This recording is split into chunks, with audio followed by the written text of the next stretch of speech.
Warahmatullahi wabarakatuh. Kami akan mempresentasikan tentang perancangan website LPK Hikari Sukses Mulia. Perkenalkan, nama saya Arifatul Zaidan dengan NIM 207023105 dan teman saya Fadli Nur Asyifa dengan NIM 1870231160. Kita mulai dari latar belakang. Saat ini tuntutan kemudahan berbagai ilmu informasi sangatlah penting. Maka dari itu, sangatlah berguna untuk memanfaatkan teknologi dalam penyampaian informasi. Informasi adalah hasil pengolahan data yang memiliki arti atau manfaat bagi penerimanya. Keunggulan website yaitu memiliki kemampuan untuk memproses dan pengolahan data secara dinamis. Rumusan masalah. Yang pertama, kurang tersedia sarana informasi pada perancangan ini ditunjukkan untuk mempermudah informasi antara LPK Hikari Sukses Mulia dengan masyarakat umum. Yang kedua, LPK Hikari Sukses Mulia memahami kendala yang sering dihadapi perusahaan Jepang dalam mencari tenaga kerja di Indonesia dan membutuhkan sebuah media alternatif dalam penyebarluasan informasi ke publik atau ke masyarakat luas agar lebih memudahkan informasi tersebut bagi pihak yang membutuhkan. Tujuan penelitian ini yang pertama, perancangan sebuah website di lingkungan LPK Hikari Sukses Mulia sebagai wadah informasi dan jembatan antara lembaga dengan masyarakat. Yang kedua, perancangan sebuah website juga sebagai peningkatan layanan di LPK Hikari Sukses Mulia. Batasan masalah. Permasalahan dalam penelitian ini dibatasi pada pembuatan perancangan website LPK Hikari Sukses Mulia.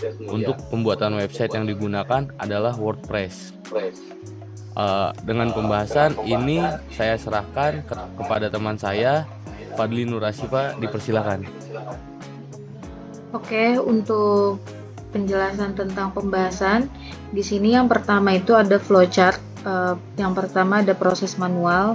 Jadi biasanya tim LPK itu tim marketing biasanya datang ke lembaga-lembaga pendidikan seperti sekolah SMA atau SMK untuk mengadakan seminar. Nah, di sini mengadakan seminar ini menjelaskan tentang seminar produk. Ada beberapa lapangan pekerja, contohnya seperti kaigo, perawat, pengelola makanan, dan ada juga pertanian. Jadi ada beberapa program kerja untuk di Jepang. Nah, setelah menjelaskan tentang seminar produk, biasanya pihak dari tim marketing itu ada tahap pendaftaran online. Biasanya pendaftaran online ini melalui Google Form. Setelah itu nanti ada administrasi, ada pemberkasan dokumen, terus ada pelatihan 4 bulan bahasa Jepang.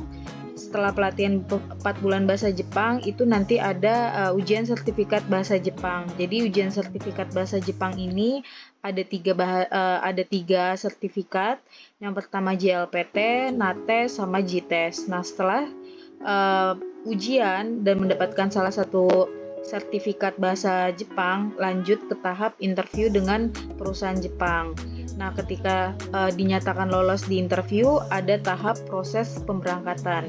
Nah, biasanya LPK Hikari ini prosesnya masih secara manual dan kita buatkan untuk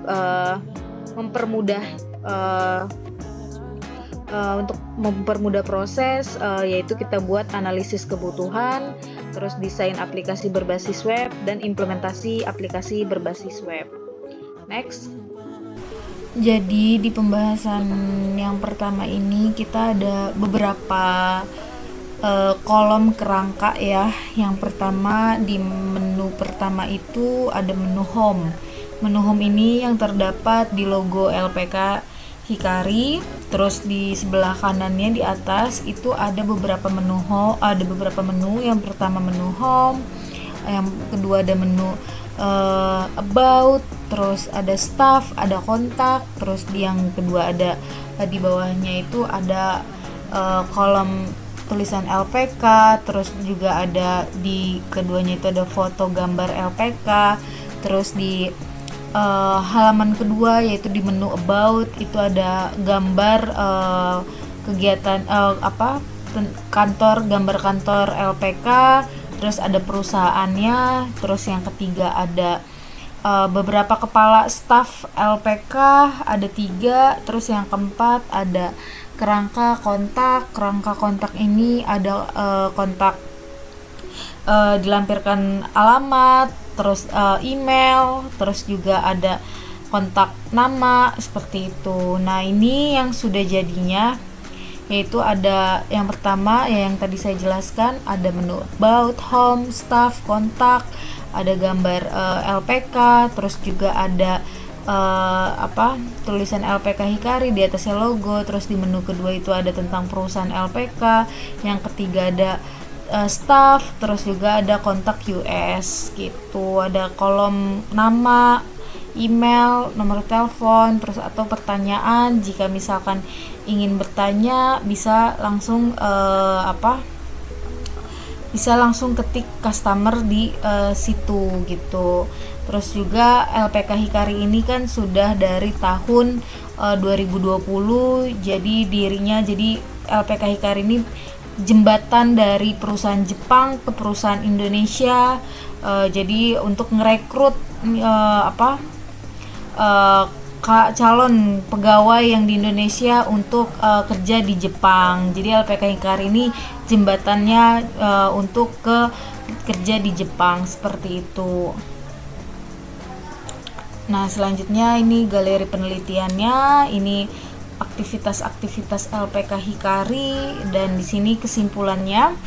Berdasarkan hasil dari penelitian dan pengamatan yang telah dilakukan pada LPK Hikari Sukses Mulia, maka dapat disimpulkan sebagai berikut. Yang pertama, dengan informatifnya, layanan informasi memudahkan calon peserta menemukan LPK Hikari Sukses Mulia. Yang kedua, dengan adanya menu pesan ataupun kontak kantor memudahkan calon peserta untuk bertanya-tanya seputar LPK Hikari Sukses Mulia.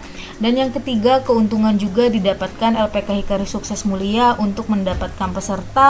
Dan yang keempat, yaitu dengan adanya website ini juga memodernisasi LPK Hikari Sukses Mulia.